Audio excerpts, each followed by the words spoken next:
Oke, padatan ionik dan logam dan juga struktur serta energetikanya. Jadi sebagai overview apa aja yang akan kita bahas? Yang pertama adalah model padatan struktur terjejal, yang kedua adalah struktur ionik, yang mana meliputi oksida logam dan oksida campurannya. Lalu ada logam dan alloy, lalu ada metaloid, sifat magnet, dan yang ketiga adalah kita belajar mengenai energetika dari ikatan ionik. Kita akan bahas mengenai energi Kisi dan siklus Born-Haber, lalu kontribusi kolom terhadap entalpi Kisi, dan konsekuensi dari entalpi Kisi.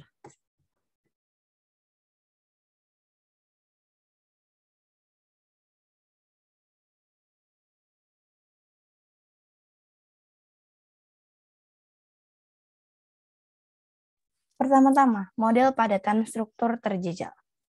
Jadi pada tahun 1926, Goldsmith mengajukan usul bahwa kita dapat membayangkan atom, khususnya atom-atom pada senyawa yang berupa padatan, tersusun dalam padatan sebagai bola-bola yang keras. Jadi susunan tumpukan bola-bola gitu. Bisa kalian bayangkan seperti ini ya gambarannya. Kurang lebih bayangan dari Pak Goldsmith ini.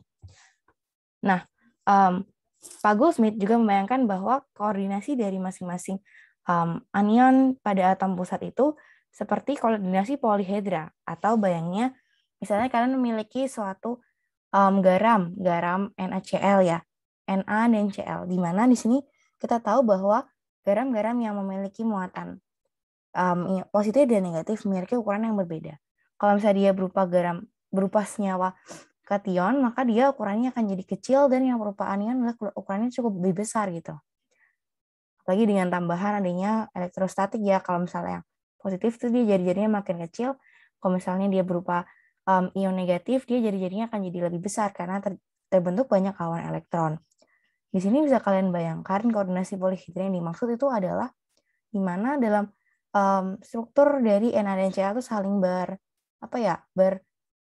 berganti-gantian gitu. Dan kita juga bisa melihat salah satunya dari gambar seperti ini. Jadi satu buah Na dikelilingi oleh 1, 2, 3, 4, 5, 6 buah Cl. Dan selain kita bisa membayangkannya seperti yang sebelumnya tadi, kita juga bisa membayangkan seperti kebalikannya, di mana Cl-nya jadi pusatnya dan Na mengelilingi dari Cl-nya itu sendiri. Tapi umumnya yang bisa kita bayangkan sebagai koordinasi polihedra itu sebagai pusatnya adalah kationnya. Nah, apabila kita membayangkan struktur suatu senyawa dalam susunan bola seperti ini, kita dapat memprediksikan koordinasi dengan mempertimbangkan rasio jari-jari ionnya. Jadi rasio dari kationnya dibagi rasio anion. Nih ya, kation itu umumnya ya lebih kecil ya daripada anion, jadi bisa dimulai dengan rasio maksimalnya adalah 1,0.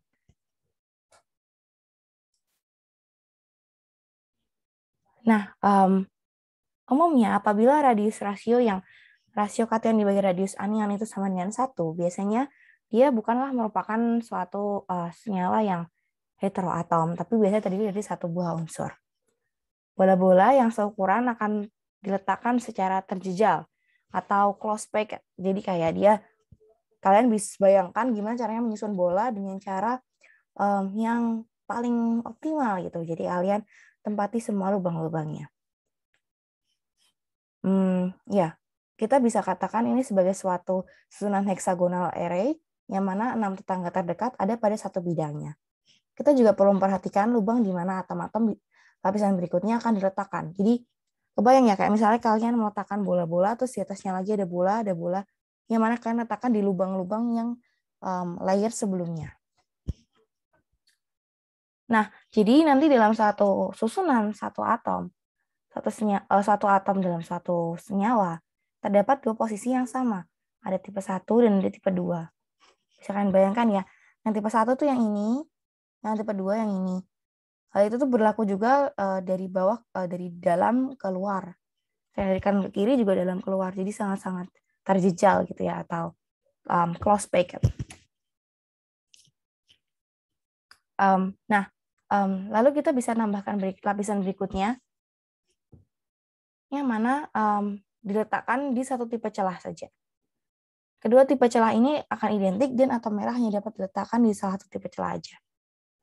Kalau misalnya sudah ada satu atom merah yang diletakkan, atom merah lainnya hanya dapat diletakkan di celah tipe tersebut. Nah, maka dari itu dalam kasus ini kita pilih celah yang tipe 2. Jadi kalian bisa melihat celah tipe 1 yang ada di antara atom-atom yang berwarna merah ini. Nah, lalu kalau misalnya kalian membayangkan untuk yang lapisan ketiga itu bisa kalian buat sama seperti lapisan kuning sebelumnya. Jadi bisa mengisi posisi tipe A atau bisa diletakkan di atas lubang pada lapisan tipe A dan B. Jadi di sini.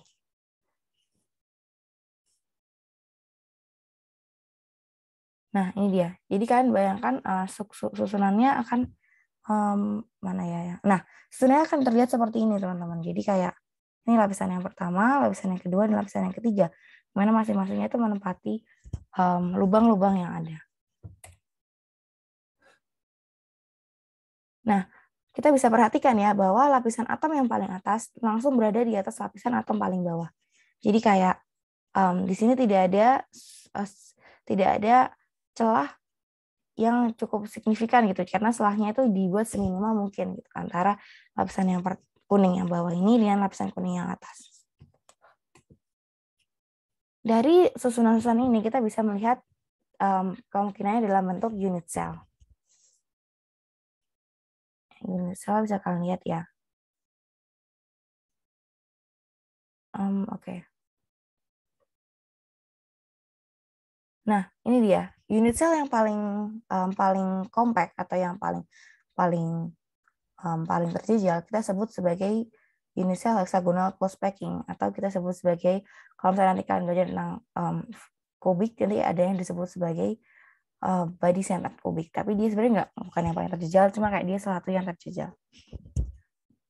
Kita akan berkenalan sama beberapa tipe. Ini adalah yang dasarnya dulu yang kita bisa amati, yaitu berupa hexagonal close packing. Jadi di sini kalian bayangkan ada 5 bola, terus tengahnya ada 3, terus ini atasnya ada 5. Oh maaf, bukan 5 ya, ini ada 7.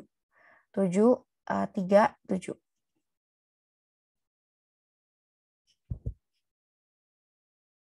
Nah, ini dia posisi bola-bolanya.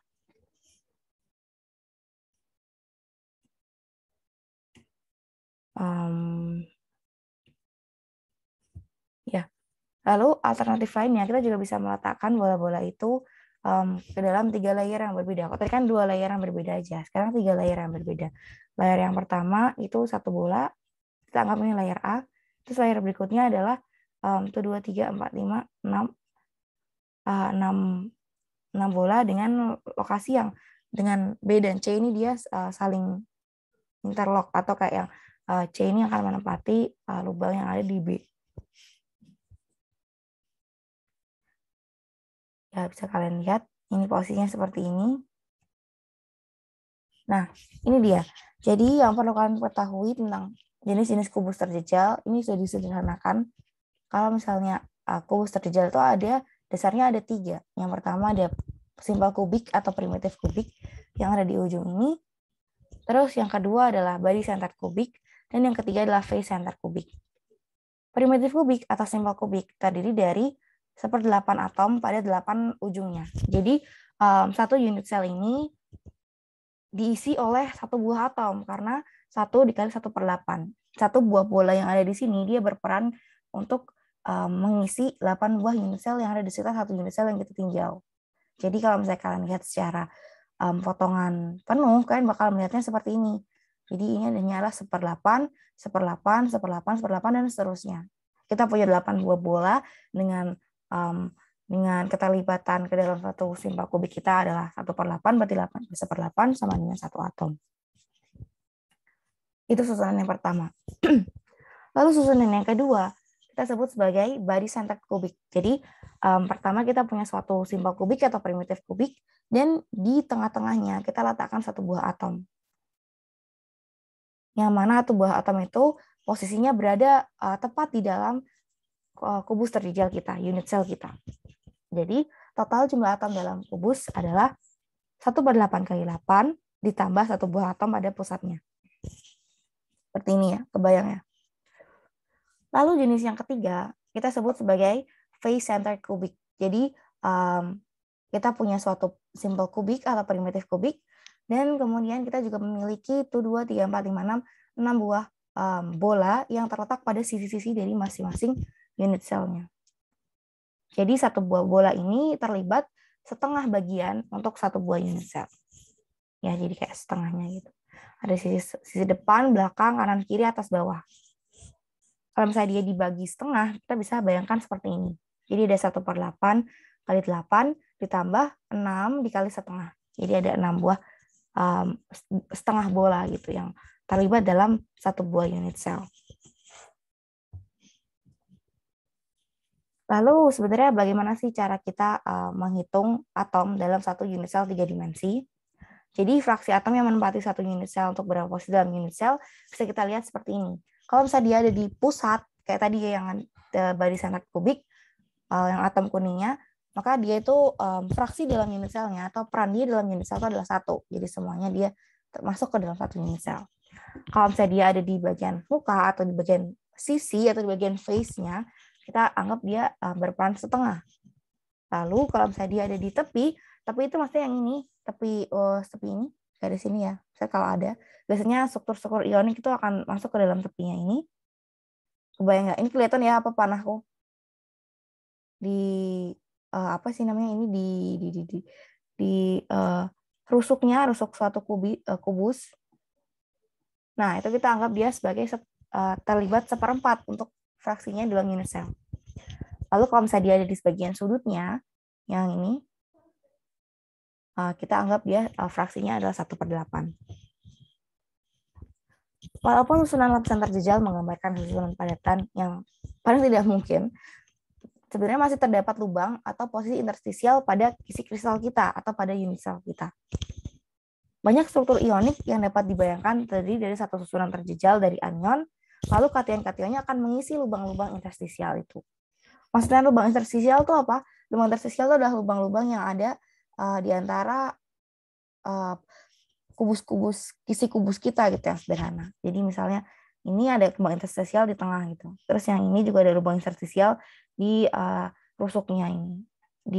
Ya.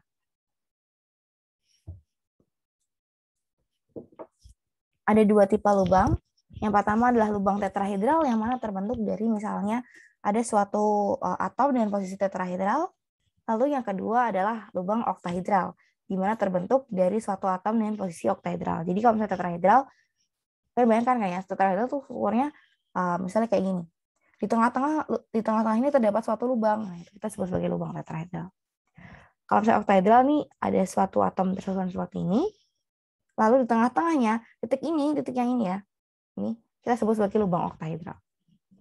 Dan jumlah berbeda yang dapat diisi. Jadi kayak bisa memiliki ukuran yang berbeda-beda.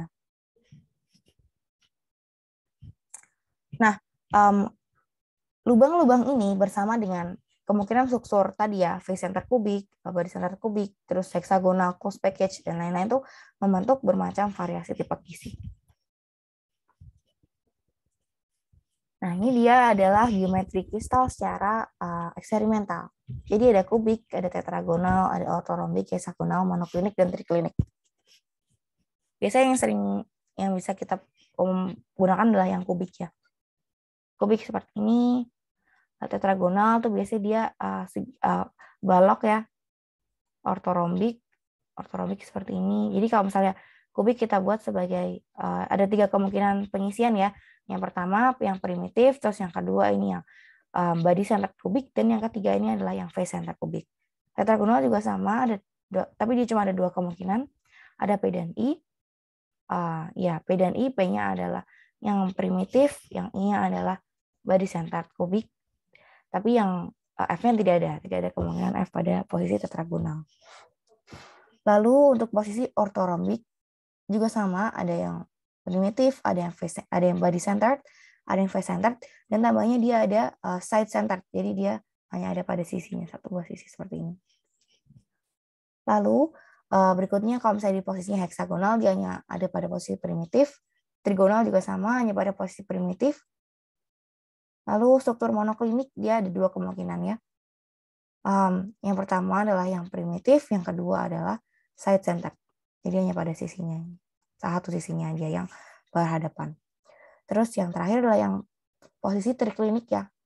Triklinik, di mana dia hanya terdiri dari suatu tipe unit cell yang primitif atau yang simple kubik.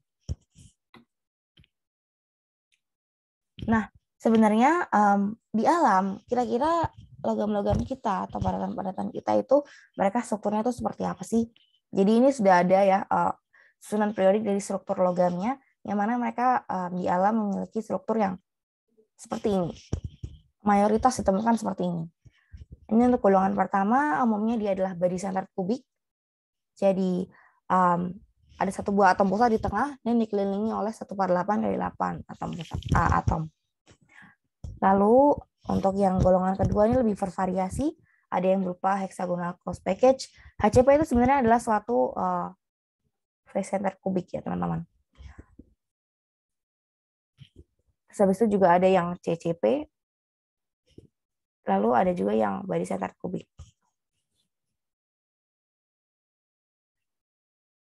Terus kalau misalnya ya bisa kalian lihat aja di sini contoh-contoh yang lainnya. Kalau misalnya yang ada bentuk lainnya berarti mungkin aja dia strukturnya adalah antara ortorombik, heksagonal, monoklinik dan lain-lain. Nah, sekarang kita masuk ke struktur padatan ionik. Jadi beberapa senyawa ini memiliki struktur padatan ionik ya yang bisa kita amati juga. Nah, ini ada nama-namanya nih. Kalau misalnya dia struktur kristalnya adalah kristal garam, biasanya dia antara berupa K2O, K2S, Li2O, dan lain-lain. Calcium klorida itu sebenarnya dia batu. Calcium kloridanya itu bentuknya mirip dengan CaS, TiSB. Jadi senyawa-senyawa yang CsCN, CuZn ini strukturnya mirip dengan struktur calcium klorida. Terus kalau misalnya struktur fluorid, berarti dia mirip dengan penyusunan suatu CaF2. Jadi BaCl2, HgF2, PbO2 itu juga mirip dengan susunan CaF2. Maka kita sebut sebagai struktur kristal fluorid. Terus kalau misalnya struktur kristal nikel arsenid itu berarti ya bentuknya mirip ini, dan ini adalah contoh-contoh senyawa yang mirip dengan nikel arsenid ini. Dan seterusnya ya. Yang paling umum adalah suatu struktur mirip NaCl. Jadi kristal mirip NaCl itu bisa diikuti oleh LiCl, KBr, RBI, AgCl, TiO, CaO, dan lain-lain. Kemudian ada juga yang sering umum juga ada TiO2, kristal TiO2 ini biasanya strukturnya bisa sama dengan MnO2, SnO2 gitu. Jadi ini adalah kelompok-kelompok kemungkinan struktur kristal yang ada di alam. Nah, ini dia adalah contoh struktur ionik. Ini adalah kelompok struktur NaCl, jadi NaCl, dan tadi ada CaO juga, dan lain-lain itu biasanya struktur yang terbentuk adalah seperti ini. Kebayang nggak? Coba kalian ambil dari salah satunya aja. Kayak gini, di NaCl, NaCl, NaCl. Terus kalau misalnya fluorid, CH2 itu seperti ini. Jadi atom F-nya berada pada lubang tetrahedral. Kebayang nggak? Kebayang nggak kalau ini tuh lubang tetrahedral, teman-teman? Yang hijau. Di sini kita lihat atom F-nya itu ada pada formasi face center kubik, terus kemudian atom Ca-nya. Oh, kebalik ya. Atom Ca-nya itu ada pada posisi face center kubik, terus atom F-nya itu ada pada lubang tetrahedral. Di sini ada 1, 2, 3, 4, 5, 6, 7, 8 buah lubang tetrahedral. Terus kalau rutil yang TiO2 bisa kalian amati oksigennya ini berada pada lubang oksigennya ini membentuk suatu posisi pada lubang tetrahedral dari si Ti-nya. Karena di sini yang diambil yang Ti, jadi yang kita bisa amati adalah si Ti sebagai suatu atom yang menempati lubang tetrahedral dari oksigennya. Terus ini juga yang ZNS itu sebenarnya pada dasarnya mirip sebenarnya dengan fluorid, cuma dia lubang tetrahedral yang terisi itu hanyalah 4. Kalau ini kan ada banyak, 8. Ini cuma 4. Jadi di sini kita bisa lihat S2- berada pada formasi face center kubik, kemudian Zn-nya masuk pada lubang tetrahedral. Dan lain-lain. Nah, sifat dari padatan ionik. Jadi sifat-sifatnya ini sangat dipengaruhi oleh struktur logamnya gitu. Kalau misalnya dia makin padat atau makin terjejal, biasanya dia susunya akan lebih semakin keras dan tidak mudah ditempa gitu. Dia biasanya keras tapi brittle atau kayak dia bisa sangat rapuh gitu. Lalu sebenarnya bagaimana sih susunan terjejal dari anion dan kation? Kalau misalnya kationnya kecil, maka biasanya anionnya tersusun dalam bentuk phase center kubik. Kayak tadi ya misalnya. Contohnya tadi yang CaF2 atau yang ZZNS. Anionnya kan dia membentuk phase center kubik. Kemudian ada dua kemungkinan antara dia kationnya mengisi lubang tetrahedral atau kationnya mengisi lubang oktahedral. Kalau misalnya kationnya nggak kecil atau kationnya besar, biasanya anionnya akan tersusun dalam bentuk simpel kubik atau primitif kubik. Lalu kationnya akan mengisi dari pusat kubusnya. Jadi keseluruhannya akan menjadi suatu body center kubik yang mana pusat atomnya adalah suatu kation dan anionnya berada pada si ujung-ujungnya atau di edge-nya. Corner maksudnya, corner bukan edge. Ya, ini adalah tipe dan posisi kation yang tersedia dalam susunan atom terjejal. Kalau lubang oktahedral dikoordinasi oleh 6 buah anion, untuk lubang tetrahedral dikoordinasi oleh 4 buah anion. Jadi ada 6 buah anion di sekitar suatu kation pada lubang oktahedral. Lalu untuk lubang tetrahedral di sini ada 4 buah anion di sekitar suatu buah kation pada lubang yang menempati lubang tetrahedral itu. Bisa kalian lihat yang warnanya biru adalah lokasi-lokasi kemungkinan terjadinya lubang tetrahedral, sedangkan yang warna merah itu adalah lokasi-lokasi kemungkinan terjadinya suatu posisi kation pada lubang oktahedral. Ini ya, oktahedral set terbentuk dari struktur yang seperti ini, kalau tetrahedral set seperti ini. Nah, kita bisa mengukur pengisian lubang oleh kationnya. Mungkin kita belum masuk ke yang ini dulu kali ya. Kita masuk ke yang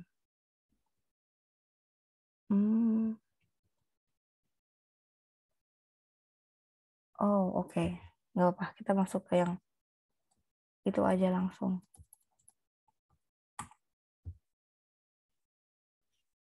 Ya, ini.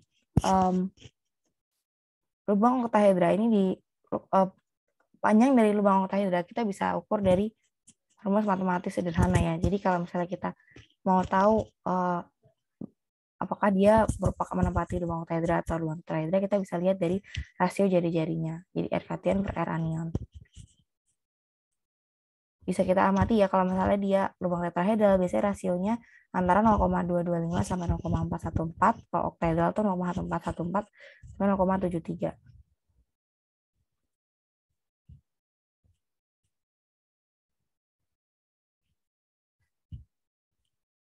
Sebenarnya untuk sebelum materi ini ada satu lagi materi yang perlu kalian pelajari kayaknya ini. Kenapa PPT-nya? Udah langsung masuk ke lubang-lubang ya. Sebentar ya teman-teman, ini aku stop share dulu.